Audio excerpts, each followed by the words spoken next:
బళ్ళు బంద్ గుళ్ళు బంద్ రైళ్లు బంద్ సోదరా, బయటికెళ్ళి కుళ్ళబొడిచే పనే ముందు చెప్పరా. పప్పులంటూ ఉప్పులంటూ సాకుతోని బయటికొచ్చి స్టాకు లేని షాపుల్లో ఓనర్లను కష్టపెట్టి మన కోసం తన వాళ్ళను వదిలిపెట్టి డ్యూటీకి వచ్చే పోలీసు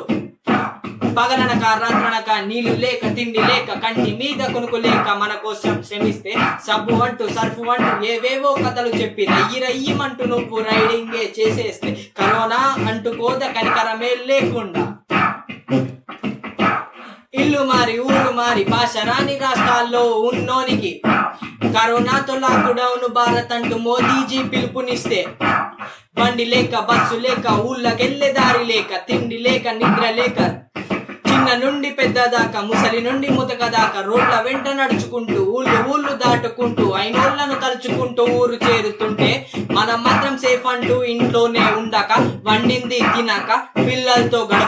గడప దాటి బయటికొచ్చి చేసేదేముంది తెలుసా నేడు భారత్ అంతా ఇంట్లోనే ఉంది. డాక్టర్లు కలెక్టర్లు విలేకరులు లీడర్లకు చెయ్యెత్తి కొట్టు ఇంట్లోనే వండుకుంటూ దేశ సేవ చేసుకుంటూ కరోనాను ఖతం చేసే యుద్ధంలో గెలుద్దాం.